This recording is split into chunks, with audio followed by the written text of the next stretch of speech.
ಒಂದು ವೇಳೆ ನೀವು ಕೂಡ ನಿಮ್ಮದೇ ಆದ ಹೊಸ ಮನೆಯನ್ನು ಖರೀದಿ ಮಾಡಬೇಕು ಅಂತ ಅಂದ್ಕೊಂಡಿದ್ರೆ ಯಾವುದೇ ಕಾರಣಕ್ಕೂ ಇಂತಹ 12 ಜಾಗಗಳಲ್ಲಿ ನಿಮ್ಮ ಮನೆಯನ್ನು ಖರೀದಿ ಮಾಡೋಕ್ಕೆ ಹೋಗಬೇಡಿ. ಪುಕ್ಸಟ್ಟೆಯಾಗಿ ಕೊಡ್ತೀನಿ ಅಂತಂದರೂ ಕೂಡ ತೆಗೆದುಕೊಳ್ಳಕ್ಕೆ ಹೋಗಬೇಡಿ. ಬಹಳಷ್ಟು ಜನ ಸಸ್ತಾ ರೇಟಿಗೆ ಸಿಗ್ತಾ ಇದೆ ಅಂತ ಹೇಳಿಬಿಟ್ಟು ತಪ್ಪಾದ ಜಾಗಗಳಲ್ಲಿ ತಮ್ಮ ಮನೆಯನ್ನು ಖರೀದಿ ಮಾಡ್ತಾರೆ ಮತ್ತು ಜೀವನ ಪೂರ್ತಿ ಅಳ್ತಾ ಕೂಡ್ತಾರೆ. ನೀವು ಈ ತಪ್ಪನ್ನು ಮಾಡಕ್ಕೆ ಹೋಗಬೇಡಿ. ಮನೆಯನ್ನು ಖರೀದಿ ಮಾಡೋದು ಕೂಡ ಮದುವೆ ಆಗುವ ಥರನೇ ಇದೆ. ಒಂದು ವೇಳೆ ನೀವು ತಪ್ಪಾದ ವ್ಯಕ್ತಿಯೊಂದಿಗೆ ಮದುವೆಯಾದರೆ ತಪ್ಪಾದ ಜಾಗಗಳಲ್ಲಿ ಮನೆಯನ್ನು ತೆಗೆದುಕೊಂಡ್ರೆ ನೋ ಡೌಟ್ ನಿಮ್ಮ ಲೈಫ್ ಖಂಡಿತವಾಗಿಯೂ ಹಾಳಾಗತ್ತೆ, ನಿಮ್ಮ ಗ್ರೋತ್ ಸ್ಲೋ ಆಗತ್ತೆ.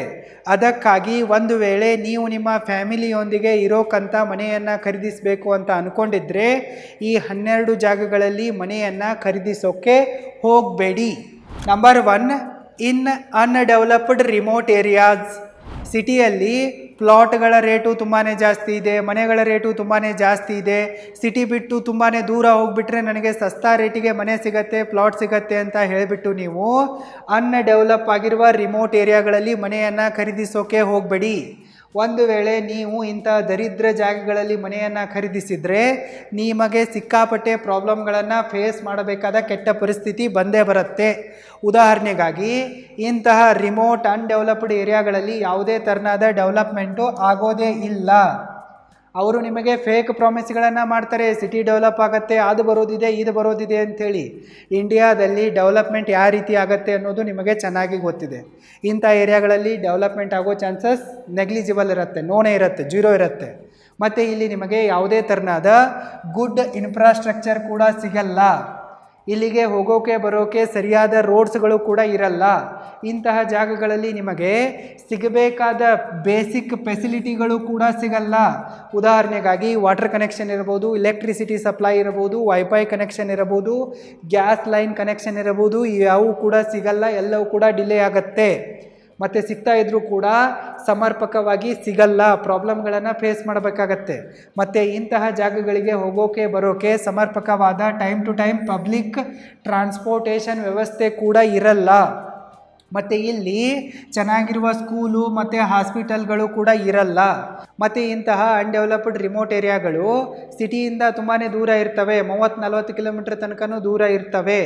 ಮತ್ತು ಇವು ಸಿಟಿ ಬಸ್ ಸ್ಟ್ಯಾಂಡ್ದಿಂದ, ಸಿಟಿ ಮಾರ್ಕೆಟ್ದಿಂದ, ಸ್ಕೂಲು ಕಾಲೇಜಸ್ಗಳಿಂದ ತುಂಬಾ ದೂರ ಇರ್ತವೆ. ನಿಮಗೆ ಹೋಗೋಕೆ ಬರೋಕೆ ಪ್ರಾಬ್ಲಮ್ ಆಗುತ್ತೆ.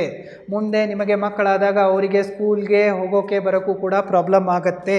ಮತ್ತು ಇಂತಹ ಜಾಗಗಳಲ್ಲಿ ನಿಮಗೆ ಯಾವುದೇ ಥರನಾದ ಸೇಫ್ಟಿ ಕೂಡ ಸಿಗಲ್ಲ. ಇಂತಹ ದರಿದ್ರ ಜಾಗಗಳಲ್ಲಿ ನಿಮ್ಮ ಮನೆಯ ಹೆಣ್ಮಕ್ಕಳು ಸೇಫಾಗಿರಲ್ಲ, ನಿಮ್ಮ ಮನೆಯ ಅಸೆಟ್ಗಳು ಪ್ರಾಪರ್ಟಿಗಳು ಕೂಡ ಸೇಫಾಗಿರಲ್ಲ. ಮತ್ತು ನಿಮ್ಮ ಫ್ಯಾಮಿಲಿ ಮೆಂಬರ್ಸ್ಗಳು ಇಂಥ ಜಾಗಗಳಲ್ಲಿ ತುಂಬಾ ಪ್ರಾಬ್ಲಮ್ಗಳನ್ನು ಫೇಸ್ ಮಾಡ್ತಾರೆ, ತುಂಬಾ ಸಫರ್ ಆಗ್ತಾರೆ. ಮತ್ತು ಇಂಥ ಜಾಗಗಳಲ್ಲಿ ಇರೋದರಿಂದ ನಿಮ್ಮ ಲೈಫಿನ ಕ್ವಾಲಿಟಿ ಕಡಿಮೆ ಆಗತ್ತೆ. ಮತ್ತು ನಿಮ್ಮ ಲೈಫಿನ ಗ್ರೋತು ನಿಂತೋಗ್ಬಿಡತ್ತೆ. ಸ್ಲೋ ಅಷ್ಟೇ ಆಗಲ್ಲ, ನಿಮ್ಮ ಲೈಫಿನ ಗ್ರೋತೇ ನಿಂತೋಗ್ಬಿಡತ್ತೆ. Number 2, near industrial areas. ನೀವು ಇಂಡಸ್ಟ್ರಿಯಲ್ ಏರಿಯಾಗಳಲ್ಲಿ ಇಲ್ಲವೇ ಇಂಡಸ್ಟ್ರಿಯಲ್ ಏರಿಯಾಗಳ ಆಸುಪಾಸಿನಲ್ಲಿ ನಿಮ್ಮ ಮನೆಯನ್ನು ಖರೀದಿ ಮಾಡೋಕ್ಕೆ ಹೋಗಬೇಡಿ. ಯಾವತ್ತೋ ಒಂದಿನ ಪಿಕ್ನಿಕ್ಕಿನ ಥರ ಇಂಡಸ್ಟ್ರಿಯಲ್ ಏರಿಯಾಗಳಲ್ಲಿ ಹೋಗಿ ನೋಡ್ಕೊಂಬರೋದು ಬೇರೆ ಮಾತು. ಆದರೆ ಜೀವನ ಪೂರ್ತಿ ಫ್ಯಾಮಿಲಿಯೊಂದಿಗೆ ಇಂಡಸ್ಟ್ರಿಯಲ್ ಏರಿಯಾಗಳಲ್ಲಿ ನೀವು ಇರ್ತೀನಿ ಅಂತಂದರೆ ಇದು ನಿಮಗೆ ಒಂಚೂರು ಸೇಫ್ ಅಲ್ಲ. ಯಾಕಪ್ಪ ಅಂತಂದರೆ ಇಂಡಸ್ಟ್ರಿಯಲ್ ಏರಿಯಾಗಳಲ್ಲಿ ಸಿಕ್ಕಾಪಟ್ಟೆ ಪೊಲ್ಯೂಷನ್ ಇರುತ್ತೆ. ಇಲ್ಲಿ ಎಲ್ಲ ಥರನಾದ ಪೊಲ್ಯೂಷನ್ ಆಗುತ್ತೆ, ಏರ್ ಪೊಲ್ಯೂಷನ್ ಆಗುತ್ತೆ, ಸೌಂಡ್ ಪೊಲ್ಯೂಷನ್ ಆಗುತ್ತೆ, ವಾಟರ್ ಪೊಲ್ಯೂಷನ್ ಆಗುತ್ತೆ, ಫುಡ್ ಪೊಲ್ಯೂಷನ್ ಆಗುತ್ತೆ. ಸೊ ಅಲ್ಲಿ ನಿಮಗೆ ಹೆಲ್ದಿಯಾಗಿರುವ ಫುಡ್ಡು ಸಿಗಲ್ಲ, ಹೆಲ್ದಿಯಾಗಿರುವ ಗಾಳಿನೂ ಕೂಡ ಸಿಗಲ್ಲ, ನೀರು ಕೂಡ ಸಿಗಲ್ಲ. ಅದಕ್ಕಾಗಿ ಇಂಡಸ್ಟ್ರಿಯಲ್ ಏರಿಯಾಗಳು ಜನರ ವಾಸಕ್ಕೆ ಸೇಫ್ ಅಲ್ಲ. ಮತ್ತು ಇಂಡಸ್ಟ್ರಿಯಲ್ ಏರಿಯಾಗಳಲ್ಲಿ ಎನಿ ಟೈಮ್ ಬ್ಯಾಡ್ ಸ್ಮೆಲ್ ಬರ್ತಾ ಇರುತ್ತೆ ಮತ್ತು ಹಾರ್ಮ್ಫುಲ್ ಆಗಿರುವ ಗ್ಯಾಸ್ಗಳು ರಿಲೀಸ್ ಆಗ್ತಾ ಇರ್ತವೆ. ಮತ್ತು ಈ ಏರಿಯಾಗಳಲ್ಲಿ ಟ್ರಕ್ಗಳ ಮೂಮೆಂಟು ಸಿಕ್ಕಾಪಟ್ಟೆ ಇರ್ತವೆ, ಲೋಡ್ ಆಗಿರುವ ಟ್ರಕ್ಗಳು ತುಂಬಾ ಓಡಾಡ್ತವೆ.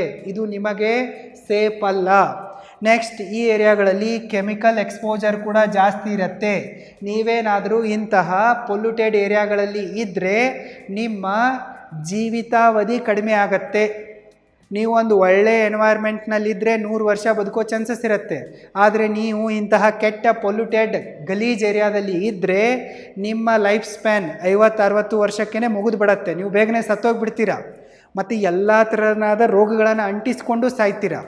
ಇಂತಹ ಪೊಲ್ಯೂಷನ್ ಇರುವ ಏರಿಯಾಗಳಲ್ಲಿ ಕ್ಯಾನ್ಸರ್ನಂತಹ ರೋಗಗಳು ಬರೋ ಚಾನ್ಸಸ್ ಜಾಸ್ತಿ ಇರ್ತವೆ ಮತ್ತು ಬಂದೇ ಬರ್ತವೆ. Number 3, near the railway stations. ನೀವು ರೈಲ್ವೆ ಸ್ಟೇಷನ್ಗಳ ಆಸುಪಾಸಿನಲ್ಲಿ, ರೈಲ್ವೆ ಹಳಿಗಳ ಆಸುಪಾಸಿನಲ್ಲಿ ನಿಮ್ಮ ಮನೆಯನ್ನು ಖರೀದಿ ಮಾಡೋಕ್ಕೆ ಹೋಗಬೇಡಿ. ಯಾಕಪ್ಪ ಅಂತಂದರೆ ಈ ರೈಲ್ವೆ ಸ್ಟೇಷನ್ಗಳ ಆಸುಪಾಸಿನ ಇಲಾಖೆಗಳಲ್ಲಿ ಎನಿ ಟೈಮ್ ಸೌಂಡ್ ಪೊಲ್ಯೂಷನ್ ಇರುತ್ತೆ, ಸಿಕ್ಕಾಪಟ್ಟೆ ನಾಯ್ಸ್ ಇರುತ್ತೆ. ರೈಲ್ವೆ ಸ್ಟೇಷನ್ನಲ್ಲಿ ಏನಾದರೂ ಒಂದು ಅನೌನ್ಸ್ಮೆಂಟ್ ಮಾಡ್ತಾನೆ ಇರ್ತಾರೆ, ರೈಲ್ವೆಯ ಶಬ್ದ ಕೂಡ ತುಂಬಾ ಜಾಸ್ತಿ ಬರುತ್ತೆ, ಅದರ ವೈಬ್ರೇಷನ್ ಕೂಡ ನಿಮಗೆ ಫೀಲ್ ಆಗುತ್ತೆ. ಮತ್ತು ಈ ರೈಲ್ವೆ ಸ್ಟೇಷನ್ಗಳಲ್ಲಿ ಎನಿ ಟೈಮ್ ಜನರ ಜಾತ್ರೆನೇ ಇರುತ್ತೆ, ಗಲೀಜು ಗದ್ದಲ ಎಲ್ಲ ಇರುತ್ತೆ. ಮತ್ತು ಈ ರೈಲ್ವೆ ಸ್ಟೇಷನ್ಗಳ ಸುತ್ತಮುತ್ತಲಿನ ಇಲಾಖೆಗಳು, ರೈಲ್ವೆ ಹಳಿಯ ಸುತ್ತಮುತ್ತ ಸಿಕ್ಕಾಪಟ್ಟೆ ವೇಸ್ಟನ್ನು ಜನ ಮಾಡಿ ಹೋಗ್ತಾ ಇರ್ತಾರೆ. ಎಲ್ಲ ಥರದ ಕಚರವನ್ನು ಎಲ್ಲಿ ಬೇಕೋ ಅಲ್ಲಿ ಬಿಸಾಕಿ ಹೋಗ್ತಾ ಇರ್ತಾರೆ. ಈ ಏರಿಯಾಗಳು ಕ್ಲೀನಾಗಿ ಇರಲ್ಲ. ನೆಕ್ಸ್ಟ್, ಮತ್ತು ಇಂತಹ ಇಲಾಖೆಗಳಲ್ಲಿ ನಿಮ್ಮ ಸೇಫ್ಟಿ ಕನ್ಸರ್ನ್ ಕೂಡ ಜಾಸ್ತಿ ಆಗುತ್ತೆ. ರೈಲ್ವೆ ಸ್ಟೇಷನ್ನ ಸುತ್ತಮುತ್ತ ತುಂಬಾ ಕಳ್ಳರ ಸಮಸ್ಯೆ ಇರುತ್ತೆ, ರೆಗ್ಯುಲರ್ ಆಗಿ ಕಳ್ಳತನಗಳು ಆಗ್ತಾನೆ ಇರ್ತವೆ. ಇಲ್ಲಿ ಇರೋದು ಸೇಫ್ ಅಲ್ಲ, ನಿಮ್ಮ ಮನೆಯೂ ಕೂಡ ಸೇಫ್ ಅಲ್ಲ, ಮತ್ತು ನಿಮ್ಮ ಪ್ರಾಪರ್ಟಿಗಳು ಕೂಡ ಸೇಫ್ ಅಲ್ಲ. ಮತ್ತು ಈ ರೈಲ್ವೆ ಹಳಿಗಳ ಸುತ್ತಮುತ್ತ, ರೈಲ್ವೆ ಸ್ಟೇಷನ್ಗಳ ಸುತ್ತಮುತ್ತ ಸೈಲೆಂಟಾಗಿ ಬೇಗನೆ ಸ್ಲಮ್ಗಳು ಡೆವಲಪ್ ಆಗೋಕ್ಕೆ ಶುರುವಾಗಿಬಿಡ್ತವೆ. ಎಲ್ಲಿಂದಲೋ ಜನ ಬರ್ತಾರೆ ಮತ್ತು ರೈಲ್ವೆ ಸ್ಟೇಷನ್ಗಳ ಅಕ್ಕಪಕ್ಕ, ರೈಲ್ವೆ ಹಳಿಗಳ ಅಕ್ಕಪಕ್ಕ ತಮ್ಮ ಮನೆಗಳನ್ನು ಮತ್ತು ತಮ್ಮ ಜೋಪಡಿಗಳನ್ನು ನಿರ್ಮಿಸೋಕ್ಕೆ ಶುರು ಮಾಡಿಬಿಡ್ತಾರೆ. ನೀವು ಇಂಥ ಜಾಗಗಳಲ್ಲಿ ಮನೆಯನ್ನು ತೆಗೆದುಕೊಂಡಾಗ ನಿಮ್ಮ ಮನೆಯ ಸುತ್ತಮುತ್ತ ಸ್ಲಮ್ ಏರಿಯಾಗಳು ಡೆವಲಪ್ ಆಗೋಕ್ಕೆ ಶುರು ಮಾಡಿದರೆ ನೀವೇನು ಮಾಡ್ತೀರಾ? ನಿಮ್ಮ ಮಕ್ಕಳ ಬೆಳವಣಿಗೆಗಂತೂ ಇದು ಆರೋಗ್ಯಕರವಾದ ವಾತಾವರಣ ಅಲ್ಲ. ಮತ್ತು ಈ ರೈಲ್ವೆ ಸ್ಟೇಷನ್ಗಳಿರುವ ಇಲಾಖೆಗಳಲ್ಲಿ ರಾತ್ರಿ ಸೈಲೆಂಟಾಗಿ ಪ್ರಾಸ್ಟಿಟ್ಯೂಷನ್ ಲೈನ್ಗಳು ಕೂಡ ತೆರೆದುಕೊಂಡು ಬಿಡ್ತವೆ. ಇಲ್ಲಿ ಸಿಕ್ಕಾಪಟ್ಟೆ ಜನ ಬರ್ತಾ ಇರ್ತಾರೆ, ಜನರಿಗೆ ಅವಶ್ಯಕತೆಯೂ ಇರುತ್ತೆ, ಹೀಗಾಗಿ ಇಲ್ಲಿ ವೇಶ್ಯಾವಾಟಿಕೆ ಸದ್ದಿಲ್ಲದೆ ನಡೀತಾ ಇರುತ್ತೆ. ಮತ್ತು ಇಂತಹ ಎನ್ವೈರ್ಮೆಂಟು ನಿಮಗೆ ಮತ್ತು ನಿಮ್ಮ ಮಕ್ಕಳಿಗೆ ಹೆಲ್ದಿ ಆಗಿಲ್ಲ. Number 4, near function halls. ನೀವು ಫಂಕ್ಷನ್ ಹಾಲ್ಗಳ ಸುತ್ತಮುತ್ತ ಕೂಡ ನಿಮ್ಮ ಮನೆಯನ್ನು ಖರೀದಿ ಮಾಡೋಕ್ಕೆ ಹೋಗಬೇಡಿ. ಅಲ್ಲಿ ಫಂಕ್ಷನ್ ಹಾಲ್ ಇದೆಯಪ್ಪ ಅಂತಂದರೆ ಅಲ್ಲಿ ಏನಾದರೂ ಒಂದು ಫಂಕ್ಷನ್ ನಡೀತಾನೆ ಇರುತ್ತೆ, ಪಾರ್ಟಿ ನಡೀತಾನೇ ಇರುತ್ತೆ, ಫೆಸ್ಟಿವಲ್ ನಡೀತಾನೆ ಇರುತ್ತೆ, ರ್ಯಾಲಿ ನಡೀತಾನೆ ಇರುತ್ತೆ. ಯಾರ್ದಾದ್ರೂ ಮದುವೆ ಇರುತ್ತೆ, ಯಾರ್ದಾದ್ರೂ ಎಂಗೇಜ್ಮೆಂಟ್ ಇರುತ್ತೆ, ಆ್ಯನಿವರ್ಸರಿ ಇರುತ್ತೆ, ಬರ್ಡೇ ಇರುತ್ತೆ, ಪೊಲಿಟಿಷಿಯನ್ಸ್ಗಳ ರ್ಯಾಲಿ ಇರುತ್ತೆ, ಇಲ್ಲವೇ ಧಾರ್ಮಿಕ ಕಾರ್ಯಕ್ರಮಗಳು ನಡೀತಾನೆ ಇರ್ತವೆ. ಎನಿ ಟೈಮ್ ಆ ಫಂಕ್ಷನ್ ಹಾಲ್ನಲ್ಲಿ ಯಾವುದಾದ್ರೂ ಒಂದು ಫಂಕ್ಷನ್ ನಡೀತಾನೆ ಇರುತ್ತೆ. ಇದರಿಂದ ನಿಮಗೆ ಎನಿ ಟೈಮ್ DJ ನಾಯ್ಸ್ ಅಂತೂ ಕೇಳೋಕೆ ಸಿಗತ್ತೆ. ಮತ್ತು ಅಲ್ಲಿ ಫಂಕ್ಷನ್ ನಡೀತಾ ಇರತ್ತಪ್ಪ ಅಂತಂದರೆ ನಾನ್ಸೆನ್ಸ್ ಕ್ರೌಡ್ ಕೂಡ ಬರ್ತಾ ಇರುತ್ತೆ. ಭಾರತೀಯ ಜನರಲ್ಲಿ ಸ್ವಲ್ಪವೂ ಕೂಡ ಸಿವಿಕ್ ಸೆನ್ಸ್ ಇಲ್ಲ, ಎಂತೆಂಥವು ಮೂರ್ಖ ಜನ ಬಂದುಬಿಡ್ತಾರೆ. ಸೊ ಇವರನ್ನು ಕೂಡ ನೀವು ಸಂಭಾಳಿಸಬೇಕಾಗತ್ತೆ. ಮತ್ತು ಈ ಥರ ನಾನ್ಸೆನ್ಸ್ ಕ್ರೌಡ್ ಬರೋದ್ರಿಂದ ಆ ಏರಿಯಾಗಳಲ್ಲಿ unnecessary any time traffic jam ಕೂಡ ಆಗಿರುತ್ತೆ. ಸೊ ಇಂತಹ ಏರಿಯಾಗಳಲ್ಲಿ ನೀವು ಶಾಂತಿಯಿಂದ ಜೀವನ ಸಾಗಿಸೋಕೆ ಸಾಧ್ಯನೇ ಇಲ್ಲ. ನೀವು ನಿಮ್ಮ ಮನೆಯಲ್ಲಿ ಆರಾಮಾಗಿ ಇರ್ತೀನಿ ಅಂತಂದರೂ ಕೂಡ DJ ಸಪ್ಪಳ ಕೇಳಿಸತ್ತೆ, ಮನೆಯಿಂದ ಎಲ್ಲಾದರೂ ಹೋಗಿ ಬರ್ತೀನಿ ಅಂತಂದರೂ ಕೂಡ ಟ್ರಾಫಿಕ್ ಜಾಮ್ ನೋಡೋಕ್ಕೆ ಸಿಗತ್ತೆ. ಇಂತಹ ಮೂರ್ಖ ಜನರು ಕೂಡ ಬೀದಿಯಲ್ಲಿ ಬಿದ್ದು ಓದಾಡ್ತಾ ಇರ್ತಾರೆ. ಇನ್ನು ನಿಮ್ಮ ಮನೆಯಲ್ಲಿ ಮಕ್ಕಳಿದ್ದಾರೆ, ಅವರು ಓದ್ಕೋಬೇಕಂತಂದರೆ ಇಷ್ಟೆಲ್ಲ ನಾಯ್ಸ್ನಲ್ಲಿ ಅವರ ಸ್ಟಡಿ ಆಗಲ್ಲ. Number 5, near big dump yard and drainage lines. ನೀವು ದೊಡ್ಡ ದೊಡ್ಡ ಡಂಪ್ ಯಾರ್ಡ್ಗಳ ಆಸುಪಾಸಿನಲ್ಲಿ ಇಲ್ಲವೇ ಡ್ರೈನೇಜ್ ಲೈನ್ಸ್ಗಳ ಪಕ್ಕದಲ್ಲಿ ನಿಮ್ಮ ಮನೆಯನ್ನು ಖರೀದಿ ಮಾಡೋಕ್ಕೆ ಹೋಗಬೇಡಿ. ಯಾಕಪ್ಪ ಅಂತಂದರೆ ಸಿಟಿಯ ಪೂರ್ತಿ ವೇಸ್ಟನ್ನು ಈ ಡಂಪ್ ಯಾರ್ಡ್ಗಳಲ್ಲಿ ತಂದು ಸುರಿತಾ ಇರ್ತಾರೆ. ಸಿಟಿಯ ಪೂರ್ತಿ ಹೊಲಸು ನೀರೆಲ್ಲ ಇದೇ ಡ್ರೈನೇಜ್ ಲೈನಿನಿಂದ ಬರ್ತಾ ಇರುತ್ತೆ. ಸೊ ನೀವು ಇಂಥ ಜಾಗಗಳಲ್ಲಿ ನಿಮ್ಮ ಮನೆಯನ್ನು ಖರೀದಿ ಮಾಡಿಬಿಟ್ರೆ ಎನಿ ಟೈಮ್ ನಿಮಗೆ ಬ್ಯಾಡ್ ಸ್ಮೆಲ್ ಬರುತ್ತೆ ಮತ್ತು ಪೊಲ್ಯೂಷನ್ ಕೂಡ ಸಿಕ್ಕಾಪಟ್ಟೆ ಇರುತ್ತೆ.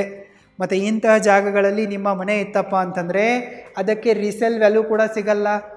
ನಿಮಗೆ ಗೊತ್ತಾಗ್ಬಿಡತ್ತೆ, ನಾನು ಇಂಥ ಜಾಗಗಳಲ್ಲಿ ಮನೆ ತೊಗೋಬಾರ್ದಿತ್ತು, ಈಗ ಮಾರಿ ಬಿಡೋಣ ಅಂತಂದರೂ ಕೂಡ ಯಾರೂ ಕೂಡ ಖರೀದಿ ಮಾಡೋಕ್ಕೆ ಮುಂದೆ ಬರಲ್ಲ. ಇಲ್ಲಿ ನಿಮ್ಮ ರಿಯಲ್ ಎಸ್ಟೇಟ್ ಪ್ರಾಪರ್ಟಿಯ ವ್ಯಾಲ್ಯೂ ಅಪ್ರಿಸಿಯೇಟ್ ಆಗುವ ಬದಲು ಡೆಪ್ರಿಸಿಯೇಟ್ ಆಗುತ್ತೆ. ನಿಮ್ಮ ಮನೆ ಮುಂದೆ ಗಾರ್ಡನ್ ಇದ್ದರೆ ಅದರ ವ್ಯಾಲ್ಯೂ ಹೆಚ್ಚಾಗುತ್ತೆ, ಆದರೆ ನಿಮ್ಮ ಮನೆ ಮುಂದೆ ಕಚರಾ ಗುಂಡಿ ಇದ್ದರೆ ಅದರ ವ್ಯಾಲ್ಯೂ ಡೌನ್ ಆಗುತ್ತೆ, ಯಾರೂ ತೆಗೆದುಕೊಳ್ಳೋಕ್ಕೆ ಮುಂದೆ ಬರಲ್ಲ. ಮತ್ತು ನೀವು ಇಂತಹ ಗಲೀಜಾದ ಜಾಗಗಳಲ್ಲಿ ವಾಸ ಮಾಡ್ತಾ ಇದ್ದರೆ ಬೇಗನೆ ನಿಮಗೆ ಎಲ್ಲ ಥರನಾದ ಕೆಟ್ಟ ರೋಗಗಳು ಬರ್ತವೆ. ನಿಮ್ಮ ಆರೋಗ್ಯ ಕೆಡುತ್ತೆ. Number 6, encroached lake beds or wetlands. ನೀವು ಕಬ್ಜಾ ಮಾಡಿರುವ ಕೆರೆಗಳ ಜಮೀನುಗಳಲ್ಲಿರುವ ಮನೆಗಳನ್ನು ಇಲ್ಲವೇ ವೆಟ್ಲ್ಯಾಂಡ್ಸ್ಗಳಲ್ಲಿರುವ ಮನೆಗಳನ್ನು ಖರೀದಿ ಮಾಡೋಕ್ಕೆ ಹೋಗಬೇಡಿ. ಇವು ನಿಮಗೆ ಸೇಫ್ ಅಲ್ಲ. ಯಾಕಪ್ಪ ಅಂತಂದರೆ ಮುಂಚೆ ಎಲ್ಲೆಲ್ಲಿ ನ್ಯಾಚುರಲ್ ವಾಟರ್ ಕೆನಾಲ್ಸ್ಗಳಿದ್ವೋ, ದೊಡ್ಡ ದೊಡ್ಡ ಕೆರೆಗಳಿದ್ವೋ, ಫಾರೆಸ್ಟ್ ಏರಿಯಾ ಇತ್ತು, ಅದನ್ನೇ ಈ ರಿಯಲ್ ಎಸ್ಟೇಟ್ ಮಾಫಿಯಾದವರು ಮತ್ತು ಪೊಲಿಟಿಷಿಯನ್ಸ್ಗಳು ಕಬ್ಜಾ ಮಾಡಿಬಿಟ್ಟು ಕೆರೆಗಳ ಜಮೀನನ್ನು ನುಂಗಿಬಿಟ್ಟು ಅಲ್ಲೇ ದೊಡ್ಡ ದೊಡ್ಡ ಅಪಾರ್ಟ್ಮೆಂಟ್ಗಳನ್ನು ಲೇಔಟ್ಗಳನ್ನು ಕಟ್ಟಿದ್ದಾರೆ. ಹೀಗಾಗಿ ಅಲ್ಲಿ ಎನಿ ಟೈಮ್ ಫ್ಲಡ್ ಬರುತ್ತೆ. ನಿಮಗೆ ಉದಾಹರಣೆ ಕೊಡಬೇಕಪ್ಪ ಅಂತಂದರೆ ನೀವು ಬೆಂಗಳೂರು ಸಿಟಿಯನ್ನು ನೋಡಿ ನಿಮಗೆ ಗೊತ್ತಾಗತ್ತೆ. ಅಲ್ಲಿ ಸ್ವಲ್ಪ ಮಳೆ ಆದರೂ ಕೂಡ ಮೆಜಾರಿಟಿ ಆಫ್ ಲೊಕೇಶನ್ಗಳಲ್ಲಿ ಮಳೆ ನೀರಿನಿಂದ ಗಟರ್ ನೀರಿನಿಂದ ಫ್ಲಡ್ ಕ್ರಿಯೇಟ್ ಆಗುತ್ತೆ, ಪ್ರವಾಹ ಬಂದುಬಿಡತ್ತೆ. ಬೆಂಗಳೂರಲ್ಲಿ ಯಾವುದೇ ನದಿ ಹರಿತಾ ಇಲ್ಲ, ಆದರೂ ಕೂಡ ಮಳೆ ಬಂದರೆ ಯಾಕೆ ಪ್ರವಾಹ ಬರುತ್ತಪ್ಪ ಅಂತಂದರೆ ನ್ಯಾಚುರಲ್ ವಾಟರ್ ಪಾತ್ಗಳನ್ನೇ ಬ್ಲಾಕ್ ಮಾಡಿಬಿಟ್ಟು ಇವರಲ್ಲಿ ಮನೆಗಳನ್ನು ಅಪಾರ್ಟ್ಮೆಂಟ್ಗಳನ್ನು ಕಟ್ಟಿದ್ದಾರೆ. ಸೊ ಅದಕ್ಕಾಗಿಯೇ ಅಲ್ಲಿ ಫ್ಲಡ್ ಬರ್ತಾ ಇದೆ. ಮುಂಬೈನಲ್ಲಿಯೂ ಕೂಡ ಸೇಫೆಸ್ಟ್ ಫಾರೆಸ್ಟ್ ಏರಿಯಾಗಳನ್ನೇ ಕತ್ತರಿಸಿಬಿಟ್ಟು ಅಲ್ಲಿ ಕೂಡ ಮನೆಗಳನ್ನು ಮಾಡಿದ್ದಾರೆ. ಅದಕ್ಕಾಗಿ ಮುಂಬೈನಲ್ಲಿಯೂ ಕೂಡ ಸ್ವಲ್ಪ ಮಳೆ ಆದರೂ ಸಾಕು ಫ್ಲಡ್ ಬರುತ್ತೆ. ಸೊ ನೀವು ಇಂತಹ ಜಾಗಗಳಲ್ಲಿ ಮನೆಯನ್ನು ಖರೀದಿ ಮಾಡಿಬಿಟ್ರೆ ಸ್ವಲ್ಪ ಮಳೆ ಆದರೂ ಕೂಡ ಸಾಕು ನಿಮ್ಮ ಮನೆಯಲ್ಲಿ ನೀರು ಬಂದುಬಿಡತ್ತೆ. ನಿಮ್ಮ ಬೈಕು ಕಾರುಗಳು ಎಲ್ಲವೂ ಕೂಡ ಮಳೆ ನೀರಿನಲ್ಲಿ ಕೊಚ್ಕೊಂಡು ಹೋಗ್ತವೆ. ಮತ್ತು ನಿಮ್ಮ ಪ್ರಾಪರ್ಟಿ ಡ್ಯಾಮೇಜ್ ಆಗುತ್ತೆ, ಪದೇ ಪದೇ ಮೇಂಟೆನೆನ್ಸ್ ಮಾಡಬೇಕಾಗತ್ತೆ. ಮತ್ತು ಇಂಥ ಏರಿಯಾಗಳಲ್ಲಿ ನೀವು ಮನೆ ಕಟ್ಟಕ್ಕಂತೇಳಿ ಜಾಗ ತೊಗೊಂಡ್ಬಿಟ್ರೆ ಫೌಂಡೇಶನ್ ಹಾಕೋಕ್ಕೂ ಕೂಡ ಸಿಕ್ಕಾಪಟ್ಟೆ ಖರ್ಚು ಬರುತ್ತೆ. ಯಾಕಂದರೆ ಇಲ್ಲಿ ಗಟ್ಟಿ ಕಲ್ಲು ಭೂಮಿ ಇರಲ್ಲ, ಕೆಳಗಡೆ ಕಲ್ಲಿರಲ್ಲ, ಎಲ್ಲ ಮಣ್ಣಿರುತ್ತೆ ಮತ್ತು ಮರಳಿರುತ್ತೆ. ಇಲ್ಲಿ ನಿಮಗೆ ಫೌಂಡೇಶನ್ ಹಾಕೋಕ್ಕೆ ಸ್ಟ್ರಾಂಗ್ ಪಿಲ್ಲರ್ ನಿಲ್ಲಿಸೋಕ್ಕೆ ಜಾಗ ಸಿಗಲ್ಲ, ಡೆಪ್ತಿಗೆ ಹಾಕಬೇಕಾಗತ್ತೆ. ಸೊ ಇಲ್ಲಿ ನಿಮ್ಮ ಖರ್ಚು ಜಾಸ್ತಿ ಆಗುತ್ತೆ. ಮೇಲೆ 2-3 ಫ್ಲೋರ್ ಕಟ್ಟೋಕ್ಕೆ ಎಷ್ಟು ಖರ್ಚು ಬರುತ್ತೋ ಅಷ್ಟು ಫೌಂಡೇಶನ್ ಹಾಕೋಕ್ಕೆ ಖರ್ಚು ಬರುತ್ತೆ. Number 6, areas with frequent traffic conjunction. ಪದೇ ಪದೇ ಅನಾವಶ್ಯಕವಾಗಿ ಟ್ರಾಫಿಕ್ ಜಾಮ್ ಆಗುವ ಏರಿಯಾಗಳ ಆಸುಪಾಸಿನಲ್ಲಿ ಕೂಡ ನಿಮ್ಮ ಮನೆಯನ್ನು ನೀವು ಖರೀದಿ ಮಾಡೋಕ್ಕೆ ಹೋಗಬೇಡಿ. ನನಗೆ ಒಂದು ಮಾತನ್ನು ಹಾನೆಸ್ಟಾಗಿ ಹೇಳಿ, ಯಾಕೆ ನೀವು ನಿಮ್ಮ ಮನೆಯನ್ನು ಖರೀದಿ ಮಾಡ್ತೀರಾ ಇಲ್ಲವೇ ಮನೆಯನ್ನು ಕಟ್ತೀರಾ? ಹೊರ ಜಗತ್ತಿನಲ್ಲಿ ಎಲ್ಲಿಯೂ ಕೂಡ ನಿಮಗೆ ಸೇಫ್ಟಿ ಇಲ್ಲ, ಹೊರ ಜಗತ್ತಿನಲ್ಲಿ ಎಲ್ಲಿಯೂ ಕೂಡ ಶಾಂತಿ ಇಲ್ಲ, ಈ ಜಗತ್ತು ತುಂಬಾ ಕ್ರೂರವಾಗಿದೆ ಅಂತಾನೆ ನೀವು ನಿಮ್ಮ ಶಾಂತಿಗಾಗಿ, ಸೇಫ್ಟಿಗಾಗಿ, ನಿಮ್ಮ ಫ್ಯಾಮಿಲಿಗಾಗಿ ನಿಮ್ಮದೇ ಆದಂತಹ ಒಂದು ಗೂಡನ್ನು ಕಟ್ತೀರಾ. ಈ ಗೂಡಿಗೆ ಹೋಗೋಕೆ ಬರೋಕೆ ಪ್ರಾಬ್ಲಮ್ ಆಗೋಕ್ಕೆ ಶುರುವಾಗಿಬಿಟ್ರೆ, ನೀವು ಈ ಮನೆಯಲ್ಲಿ ನೆಮ್ಮದಿಯಿಂದ ಇರಬೇಕಂತ ಅಂದ್ಕೊಂಡಾಗ ಪದೇ ಪದೇ ಹಾರ್ನ್ಗಳ ಸಪ್ಪಳ ಕೇಳೋಕೆ ಶುರುವಾದರೆ, ಪದೇ ಪದೇ ಜನರ ಗದ್ದಲ ಕೇಳೋಕ್ಕೆ ಶುರುವಾದರೆ, ಅನಾವಶ್ಯಕವಾಗಿರುವ ಜನರೆಲ್ಲ ನಿಮ್ಮ ಮನೆಯ ಸುತ್ತಮುತ್ತ ತಿರುಗಾಡೋಕ್ಕೆ ಶುರು ಮಾಡಿದರೆ, ಸೊ ನೀವೆಲ್ಲಾದರೂ ಹೋಗಬೇಕು ಬರಬೇಕು ಅಂತ ಅಂದ್ಕೊಂಡ್ರೆ ನಿಮ್ಮ ಮನೆಯ ಸುತ್ತಮುತ್ತನೇ ಟ್ರಾಫಿಕ್ ಇದ್ದರೆ ಆವಾಗ ಹೇಗೆ ನೀವು ನೆಮ್ಮದಿಯಿಂದ ಇರೋಕ್ಕಾಗತ್ತೆ? ಇರೋಕ್ಕಾಗಲ್ಲ, ನಿಮ್ಮ ಮನೆ ವೇಸ್ಟ್ ಆಗಿಬಿಡತ್ತೆ. Number 8, near high tension power lines. ನೀವು ಹೈ ಟೆನ್ಷನ್ ಪವರ್ ಲೈನ್ಗಳ ಕೆಳಗಡೆ ಇಲ್ಲವೇ ಅದರ ಅಕ್ಕಪಕ್ಕದಲ್ಲಿ ನಿಮ್ಮ ಮನೆಯನ್ನು ಖರೀದಿ ಮಾಡೋಕ್ಕೆ ಹೋಗಬೇಡಿ. ಯಾಕಪ್ಪ ಅಂತಂದರೆ ಇದು ಒಂಚೂರು ಸೇಫ್ ಅಲ್ಲ. ಎನಿ ಟೈಮ್ ಈ ಪವರ್ ಲೈನ್ಗಳು ಕತ್ತರಿಸ್ಕೊಂಡ್ಬಿಟ್ಟು ನಿಮ್ಮ ಮೇಲೆ, ನಿಮ್ಮ ಮನೆಯವರ ಮೇಲೆ, ನಿಮ್ಮ ಮಕ್ಕಳ ಮೇಲೆ ಇಲ್ಲ ನಿಮ್ಮ ಮನೆ ಮೇಲೆ ಬೀಳ್ಬೋದು. ನಿಮ್ಮ ಮನೆಗೆ ಬೆಂಕಿ ತಗಲಬಹುದು. ಎನಿ ಟೈಮ್ ಯಾವುದಾದ್ರೂ ಒಂದು ಆಕ್ಸಿಡೆಂಟ್ ಆಗಬಹುದು. ಇಲ್ಲಂತೂ ನೀವು ನಿಮ್ಮ ಫ್ಯಾಮಿಲಿ ಸೇಫ್ ಆಗಿರೋಕ್ಕೆ ಸಾಧ್ಯ ಇಲ್ಲ. ಅದಕ್ಕಾಗಿ ಇಂತಹ ಹೈ ಟೆನ್ಷನ್ ಪವರ್ ಲೈನ್ಸ್ಗಳ ಅಕ್ಕಪಕ್ಕದಲ್ಲಿ ನಿಮ್ಮ ಮನೆಯನ್ನು ಖರೀದಿ ಮಾಡೋಕ್ಕೆ ಹೋಗಬೇಡಿ. ಮತ್ತು ಇಂತಹ ಜಾಗಗಳಿಗೆ ರೀಸೇಲ್ ಡಿಮ್ಯಾಂಡ್ ಕೂಡ ಇರೋದೇ ಇಲ್ಲ. ಇಲ್ಲಿ ನಿಮ್ಮ ರಿಯಲ್ ಎಸ್ಟೇಟ್ ಪ್ರಾಪರ್ಟಿಯ ವ್ಯಾಲ್ಯೂ ಡೆಪ್ರಿಸಿಯೇಟ್ ಆಗುತ್ತೆ. ಯಾಕಪ್ಪ ಅಂತಂದರೆ ಇದು ಸೇಫ್ ಇರಲ್ಲ ಅಂಥೇಳಿ ಯಾರೂ ಕೂಡ ಒಳ್ಳೆ ವ್ಯಕ್ತಿಗಳು ಇದನ್ನು ಖರೀದಿ ಮಾಡೋಕ್ಕೆ ಮುಂದೆ ಬರಲ್ಲ. ನೀವು ಲಾಸಲ್ಲಿ ಮಾರಿ ಎಕ್ಸಿಟ್ ಆಗಬೇಕಾಗತ್ತೆ. Number 9, illegal layouts or unapproved colonies. ನೀವು ಇಲ್ಲೀಗಲ್ ಆಗಿರುವ ಲೇಔಟ್ಗಳಲ್ಲಿ ಮತ್ತು ಅನ್ಅಪ್ರೂವ್ಡ್ ಆಗಿರುವ ಕಾಲನಿಗಳಲ್ಲಿ ನಿಮ್ಮ ಮನೆಯನ್ನು ಖರೀದಿ ಮಾಡೋಕ್ಕೆ ಹೋಗಬೇಡಿ. ಇಲ್ಲಿ ಸಿಕ್ಕಾಪಟ್ಟೆ ಲೀಗಲ್ ಡಿಸ್ಪ್ಯೂಟ್ಸ್ಗಳ ರಿಸ್ಕ್ ಇರುತ್ತೆ. ಎನಿ ಟೈಮ್ ನಿಮಗೆ ಯಾರಾದರೂ ನೋಟಿಸ್ ಕಳಿಸ್ಬೋದು, ಇಲ್ಲ ಇದು ನಂದು ಜಾಗ ಅಂಥೇಳಿ ಜಗಳ ಮಾಡೋಕ್ಕೆ ಬರ್ಬೋದು. ನಿಮ್ಮ ಜಾಗ ಅಲ್ಲಿದೆ, ಅಲ್ಲಿ ಹೋಗಿ ನೀವು ರಾಂಗ್ ಆದ ಜಾಗದಲ್ಲಿ ಮನೆ ತೊಗೊಂಡಿದ್ದೀರಾ ಅಂತೆಲ್ಲ ಪ್ರಾಬ್ಲಮ್ಗಳನ್ನು, ಕಿರಿಕಿರಿಗಳನ್ನು ಕ್ರಿಯೇಟ್ ಮಾಡೇ ಮಾಡ್ತಾರೆ. ಅದಕ್ಕಾಗಿ ನೀವು ಇಂತಹ ಇಲ್ಲೀಗಲ್ ಜಾಗಗಳಲ್ಲಿ ಮನೆ ತೆಗೆದುಕೊಳ್ಳುವ ಮೂರ್ಖತನವನ್ನು ಮಾಡೋಕ್ಕೆ ಹೋಗಬೇಡಿ. ಮೊದಲೇ ಸರಿಯಾಗಿ ಎಲ್ಲ ಡಾಕ್ಯುಮೆಂಟ್ಸ್ಗಳನ್ನು ಚೆಕ್ ಮಾಡಿ. ಮತ್ತು ನೀವು ಇಂತಹ ಜಾಗಗಳಲ್ಲಿ ಹೋಮ್ ಲೋನ್ ಮಾಡ್ತೀನಿ, ಪ್ರಾಪರ್ಟಿ ಲೋನ್ ಮಾಡ್ತೀನಿ ಅಂತಂದರೆ ಯಾವುದೇ ಬ್ಯಾಂಕು ನಿಮಗೆ ಲೋನ್ ಕೊಡಲ್ಲ. ಯಾಕಪ್ಪ ಅಂತಂದರೆ ಡಾಕ್ಯುಮೆಂಟೇಷನ್ನಲ್ಲಿ ಪ್ರಾಬ್ಲಮ್ ಇರುತ್ತೆ, ಇಲ್ಲಿಗಲ್ ಕಾಲನಿ ಇರುತ್ತೆ, ಬಿಲ್ಡಿಂಗ್ ಕನ್ಸ್ಟ್ರಕ್ಷನ್ಗೆ ಇಲ್ಲವೇ ಲೇಔಟ್ಗೆ ಪರ್ಮಿಷನನ್ನೇ ತೆಗೆದುಕೊಂಡಿರಲ್ಲ. ಹೀಗಾಗಿ ನಿಮಗೆ ಯಾವುದೇ ಬ್ಯಾಂಕು ಲೋನ್ ಕೊಡಲ್ಲ. ಇನ್ನು ನೀವು ಸ್ವಂತ ಜೇಬಿನಿಂದ ದುಡ್ಡು ಖರ್ಚು ಮಾಡಿಬಿಟ್ಟು ನಿಮ್ಮ ಮನೆಯನ್ನು ಕಟ್ಟಿದ್ರೂ ಕೂಡ ಎನಿ ಟೈಮ್ ಕೋರ್ಟಿನಿಂದ ಡೆಮೋಲೇಷನ್ ಆರ್ಡರ್ ಬರೋ ಚಾನ್ಸಸ್ ಕೂಡ ಇರುತ್ತೆ. ಇದು ಕೂಡ ಒಂದು ದೊಡ್ಡ ತಲೆನೋವೇ ಇದೆ ಅಲ್ಲ. ನೀವು ಜೀವನ ಪೂರ್ತಿ ಸಂಪಾದಿಸಿದ ಹಣವನ್ನೆಲ್ಲ ಇಲ್ಲಿ ಹಾಕಿ ಮನೆ ಕಟ್ತೀರಾ, ಮುಂದೆ ಗೊತ್ತಾಗತ್ತೆ ಇದು ಇಲ್ಲೀಗಲ್ ಜಾಗ ಇದೆ, ಪರ್ಮಿಷನ್ ಇಲ್ಲದೆ ಲೇಔಟ್ ಹಾಕಿದ್ದಾರೆ ಅಂದಾಗ ಕೋರ್ಟ್ ಡೆಮೋಲೇಷನ್ ಆರ್ಡರ್ ಕೊಡುತ್ತೆ. ಆವಾಗ ನಿಮ್ಮ ಮನೆಯೂ ಹೋಗುತ್ತೆ, ನಿಮ್ಮ ಸಂಪಾದನೆಯೂ ಹೋಗುತ್ತೆ, ನೀವು ಬೀದಿಗೆ ಬಂದು ಬೀಳ್ತೀರಾ. Number 10, in high crime localities. ನೀವು ಎಲ್ಲೇ ನಿಮ್ಮ ಮನೆಯನ್ನು ಖರೀದಿಸುವುದಕ್ಕಿಂತ ಮುಂಚೆ ಆ ಲೊಕೇಶನ್ನಲ್ಲಿ ಕ್ರೈಮ್ ರೇಟ್ ಎಷ್ಟಿದೆ ಅನ್ನೋದನ್ನು ಕಡ್ಡಾಯವಾಗಿ ಚೆಕ್ ಮಾಡಿ. ನೀವು ದಿನದ ಬೇರೆ ಬೇರೆ ಸಮಯದಲ್ಲಿ ಆ ಏರಿಯಾಗೆ ವಿಸಿಟ್ ಕೊಡಿ.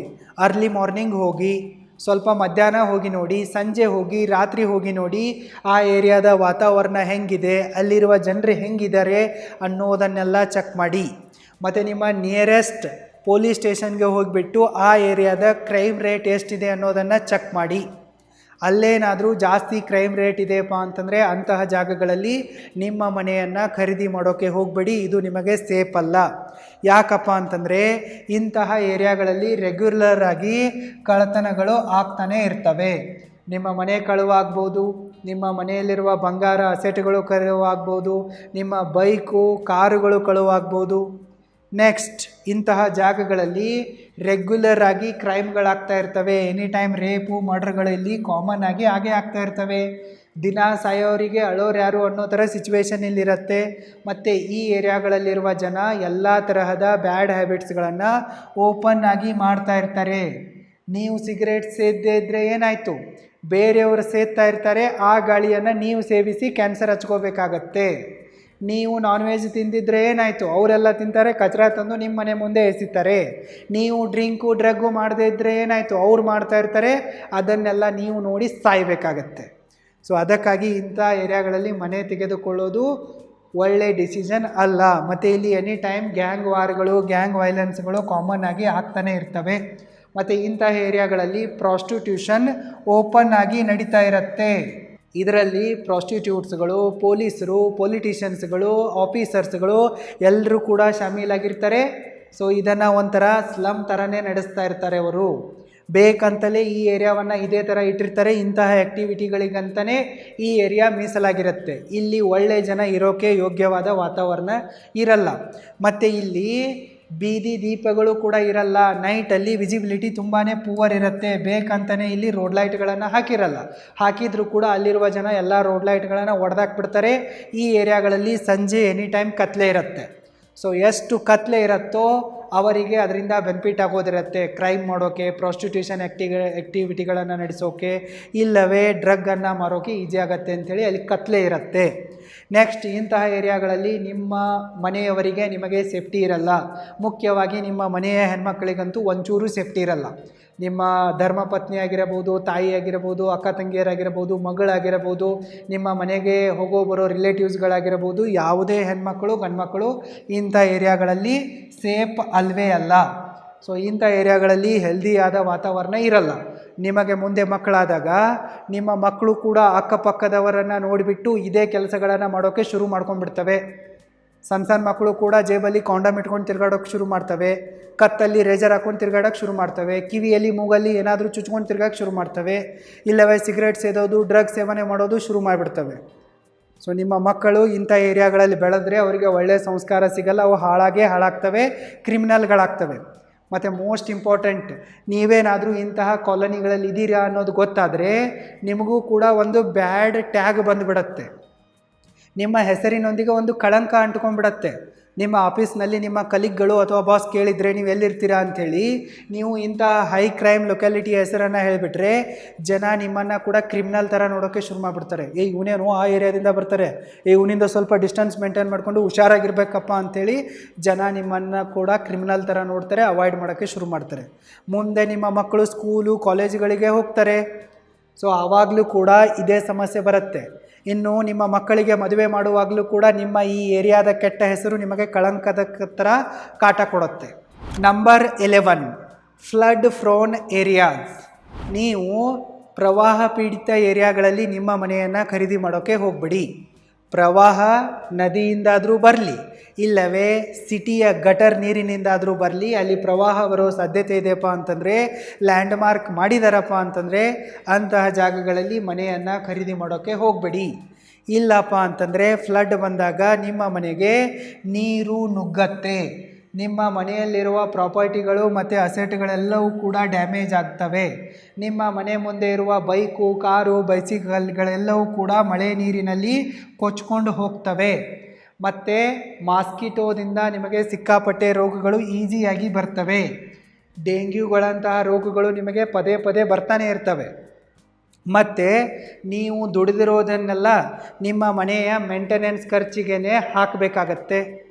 ಪದೇ ಪದೇ ಇಲ್ಲಿ ಮನೆಯಲ್ಲಿ ನೀರು ಬರುತ್ತೆ, ಪ್ರಾಪರ್ಟಿ ಡ್ಯಾಮೇಜ್ ಆಗುತ್ತೆ, ಪದೇ ಪದೇ ರಿಪೇರಿ ಮಾಡಿಸ್ಬೇಕು.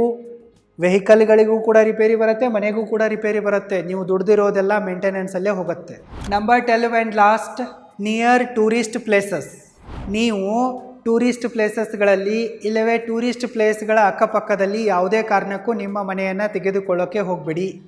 ಯಾವುದಾದ್ರೂ ಒಂದು ಟೂರಿಸ್ಟ್ ಪ್ಲೇಸಿಗೆ 3-4 ದಿನ ಹೋಗಿ ಬರೋದು ಬೇರೆ, ಆದರೆ ನೀವು ಅದೇ ಟೂರಿಸ್ಟ್ ಪ್ಲೇಸ್ನಲ್ಲಿ ಇಲ್ಲವೇ ಅದರ ಅಕ್ಕಪಕ್ಕ ಅಲ್ಲೇ ಮನೆ ಮಾಡಿಕೊಂಡು ನಿಮ್ಮ ಫ್ಯಾಮಿಲಿಯ ಜೊತೆಗೆ ಇರ್ತೀನಪ್ಪ ಅಂತಂದರೆ ಇದಕ್ಕಿಂತಲೂ ದೊಡ್ಡ ಸ್ಟುಪಿಡಿಟಿ ಬೇರೆ ಯಾವುದೇ ಇಲ್ಲ ಅಂತ ನಾನು ಹೇಳ್ತೀನಿ. ಟೂರಿಸ್ಟ್ ಲೊಕೇಶನ್ಸ್ಗಳಲ್ಲಿ ಮನೆ ಮಾಡ್ಕೊಂಡಿರೋದು ಅಷ್ಟೇನು ಒಳ್ಳೆಯ ಡಿಸಿಷನ್ ಅಲ್ಲ. ಯಾಕಪ್ಪ ಅಂತಂದರೆ ಯಾವುದೇ ಟೂರಿಸ್ಟ್ ಲೊಕೇಶನ್ ಇರಲಿ, ಅದು ಬೀಚ್ ಇರಲಿ, ವಾಟರ್ ಫಾಲ್ಸ್ ಇರಲಿ, ಫಾರೆಸ್ಟ್ ಟ್ರೆಕ್ಕಿಂಗ್ ಇರಲಿ, ಇಲ್ಲವೇ ಡೆವೋಷ್ನಲ್ ಟೂರಿಸ್ಟ್ ಪ್ಲೇಸ್ ಇರಲಿ, ಯಾವುದೇ ಟೂರಿಸ್ಟ್ ಪ್ಲೇಸ್ ಇದ್ದರೂ ಕೂಡ ಅಲ್ಲಿ ದೇಶದಾದ್ಯಂತದಿಂದ ಜಗತ್ತಿನಾದ್ಯಂತದಿಂದ ಜನ ಬರ್ತಾರೆ ಮತ್ತು ಎಲ್ಲ ತರಹದ ಕಚರಾವನ್ನು ಹಾಕಿ ಹೋಗಿಬಿಡ್ತಾರೆ.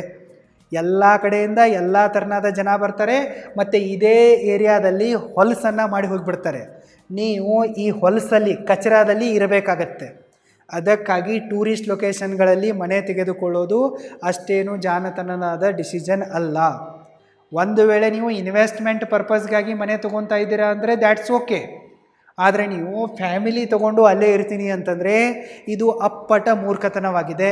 ಮತ್ತು ಈ ಟೂರಿಸ್ಟ್ ಲೊಕೇಶನ್ಗಳಲ್ಲಿ ಎಲ್ಲ ಥರನಾದ ಪೊಲ್ಯೂಷನ್ ಅಂತೂ ಆಗೇ ಆಗತ್ತೆ. Sound pollution, water pollution, food pollution, ಜೊತೆಗೆ ಏರ್ ಪೊಲ್ಯೂಷನ್ನು ಮತ್ತು ಥಾಟ್ಸ್ಗಳ ಪೊಲ್ಯೂಷನ್ ಕೂಡ ಆಗತ್ತೆ. ಇಂಥ ಜಾಗಗಳಲ್ಲಿ ನೆಮ್ಮದಿಯಿಂದ ಇರೋಕ್ಕಾಗಲ್ಲ. ಟೂರಿಸ್ಟ್ ಲೊಕೇಶನ್ಗಳು 3-4 ದಿನ ಪಿಕ್ನಿಕ್ಕಿಗೆ ಹೋಗಿ ಬರೋಕ್ಕಷ್ಟೇ ಚೆಂದ. ಅಲ್ಲೇ ಪರ್ಮನೆಂಟಾಗಿ ಇರೋಕ್ಕೆ ಅವು ಸೇಫೂ ಅಲ್ಲ ಮತ್ತು ಕ್ಲೀನೂ ಅಲ್ಲ. ನೆಕ್ಸ್ಟ್, ಟೂರಿಸ್ಟ್ ಲೊಕೇಶನ್ಗಳಲ್ಲಿ ಕ್ರೈಮ್ ರೇಟ್ ಸಿಕ್ಕಾಪಟ್ಟೆ ಇರುತ್ತೆ. ಎಲ್ಲ ತರಹದ ಕ್ರಿಮಿನಲ್ಗಳು ಎಲ್ಲ ಕಡೆಯಿಂದ ಇಲ್ಲಿ ಬರ್ತಾ ಇರ್ತಾರೆ. ಕಳ್ಳತನಗಳು ಜಾಸ್ತಿ ಇರುತ್ತವೆ, ರೇಪು ಮರ್ಡರ್ಗಳು ಸಿಕ್ಕಾಪಟ್ಟೆ ಇರ್ತವೆ. ಸೊ ಇಲ್ಲಿ ನೀವು ಸೇಫಾಗಿರೋಕ್ಕಾಗಲ್ಲ. ನಿಮಗೆ ನಿಮ್ಮ ಮನೆಯ ಹೆಣ್ಮಕ್ಕಳಿಗೆ ಇಲ್ಲಿ ಸೇಫ್ಟಿ ಸಿಗಲ್ಲ. ಉದಾಹರಣೆಗಾಗಿ ಹೇಳಬೇಕಪ್ಪ ಅಂತಂದರೆ ಗೋವಾವನ್ನು ತೆಗೆದುಕೊಳ್ಳಿ. ಸೊ 3-4 ದಿನ ನೀವು ಟೂರಿಗೆ ಹೋಗಿ ಬರ್ತೀನಿ ಅಂತಂದರೆ Goa is safe, Goa is best ಅಂತ ಅನಿಸುತ್ತೆ. ಆದರೆ ನೀವು ಅಲ್ಲೇ ಇರ್ತೀನಿ ಅಂತಂದರೆ ಗೋವಾ ನಿಮ್ಮ ಫ್ಯಾಮಿಲಿಗೆ ಸೇಫ್ ಅಲ್ಲ. ಅಲ್ಲಿ ನೀವು ಸಿಕ್ಕಾಪಟ್ಟೆ ಪ್ರಾಬ್ಲಮ್ಗಳನ್ನು ಫೇಸ್ ಮಾಡಬೇಕಾಗತ್ತೆ. ಹೈ ಕ್ರೈಮ್ ರೇಟ್ ಇದೆ. ಬರೀ ಗೋವಾ ಅಷ್ಟೇ ಅಲ್ಲ, ನೀವು ಭಾರತದ ಯಾವುದೇ ಒಂದು ಟೂರಿಸ್ಟ್ ಲೊಕೇಶನನ್ನು ತೆಗೆದುಕೊಳ್ಳಿ, ಅಲ್ಲೆಲ್ಲ ಇದೇ ಥರನಾದ ಕಚರಾನೇ ಇದೆ, ಗಲೀಜೆ ಇದೆ, ಎಲ್ಲ ಥರನಾದ ಪೊಲ್ಯೂಷನ್ ಇದೆ, ಎಲ್ಲ ಥರನಾದ ಕ್ರಿಮಿನಲ್ ಆ್ಯಕ್ಟಿವಿಟಿಗಳು ಓಪನ್ ಆಗಿ ನಡೀತಾ ಇರ್ತವೆ. ಪ್ರಾಸ್ಟಿಟ್ಯೂಷನ್ ಓಪನ್ ಆಗಿ ನಡೀತಾ ಇರುತ್ತೆ, ಡ್ರಗ್ ಸೆಲ್ಲಿಂಗ್ ಓಪನ್ ಆಗಿ ನಡೀತಾ ಇರುತ್ತೆ, cigarette, smoking, non veg open ಆಗಿ ನಡೀತಾ ಇರುತ್ತೆ. ಸೊ ಎಲ್ಲ ಥರನಾದ ಬ್ಯಾಡ್ ಆ್ಯಕ್ಟಿವಿಟಿಗಳು ಅಲ್ಲಿ ಆಗ್ತಾ ಇರ್ತವೆ. ಅಲ್ಲಿ ಇರೋದು ಅಷ್ಟೇನು ಸೇಫ್ ಅಲ್ಲ. ಭಾರತದ ಜನರಲ್ಲಿ ಸಿವಿಕ್ ಸೆನ್ಸ್ ಅನ್ನೋದು ಸ್ವಲ್ಪನೂ ಇಲ್ಲ. ಅದಕ್ಕಾಗಿ ಎಲ್ಲ ಟೂರಿಸ್ಟ್ ಲೊಕೇಶನ್ಗಳು ಗಲೀಜಾಗಿಬಿಟ್ಟಿವೆ. ಅದಕ್ಕಾಗಿ ಗಲೀಜಲ್ಲಿ ನಿಮ್ಮ ಮನೆಯನ್ನು ಮಾಡೋಕ್ಕೆ ಹೋಗ್ಬಿಡಿ.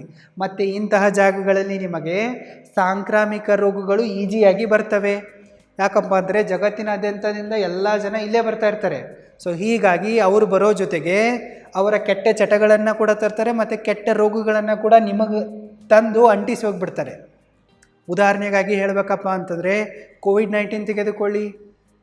ಇದು ಬೇರೆ ದೇಶದಿಂದನೇ ಬಂದ ರೋಗ ಅಲ್ಲ. ಸೊ ಇದೇ ಥರನಾದ ಸಾಂಕ್ರಾಮಿಕ ರೋಗಗಳನ್ನು ಈ ಜನ ನಿಮಗೆ ಅಂಟಿಸಿ ಹೋಗಿಬಿಡ್ತಾರೆ. ಅದಕ್ಕಾಗಿ ಟೂರಿಸ್ಟ್ ಲೊಕೇಶನ್ಗಳಲ್ಲಿ ಮನೆ ಮಾಡೋಕ್ಕೆ ಹೋಗಬೇಡಿ. ಒಂದು ವೇಳೆ ನೀವು ನಿಮ್ಮ ಹೆಂಡತಿ ಮಕ್ಕಳೊಂದಿಗೆ ಸುಖವಾಗಿರೋಕೆ ಅಂಥೇಳಿ ಮನೆ ಮಾಡ್ತಾ ಇದ್ದರೆ ಇಂತಹ 12 ಜಾಗಗಳಲ್ಲಿ ಯಾವುದೇ ಕಾರಣಕ್ಕೂ ಮನೆಯನ್ನು ಖರೀದಿ ಮಾಡೋಕ್ಕೆ ಹೋಗಬೇಡಿ. ಒಂದು ವೇಳೆ ನೀವು ರಿಯಲ್ ಎಸ್ಟೇಟ್, ಫೈನಾನ್ಸ್, ಮನಿ ಮ್ಯಾನೇಜ್ಮೆಂಟ್ನ ಬಗ್ಗೆ ನಿಮ್ಮನ್ನು ನೀವು ಎಜುಕೇಟ್ ಮಾಡ್ಕೋಬೇಕು ಮತ್ತು ಸರಿಯಾದ ಫೈನಾನ್ಷಿಯಲ್ ಡಿಸಿಷನ್ಗಳನ್ನು ತೆಗೆದುಕೊಳ್ಬೇಕು ಅಂತ ಅಂದ್ಕೊಂಡಿದ್ರೆ ಈಗಲೇ ನೀವು www.roaringbusinesschool.comಗೆ ವಿಸಿಟ್ ಮಾಡಿ ಮತ್ತು ನನ್ನ ಆನ್ಲೈನ್ ಅಲ್ಟಿಮೇಟ್ ಮನಿ ಮ್ಯಾನೇಜ್ಮೆಂಟ್ ಕೋರ್ಸಿಗೆ ಜಾಯಿನ್ ಆಗಿ. ಲಿಂಕ್ ಈ ವಿಡಿಯೋದ ಡಿಸ್ಕ್ರಿಪ್ಷನ್ ಬಾಕ್ಸಲ್ಲಿದೆ, ಚೆಕ್ ಮಾಡಿ. ಕೋರ್ಸಲ್ಲಿ ಮತ್ತೆ ಸಿಗ್ತೀನಿ. All the very best.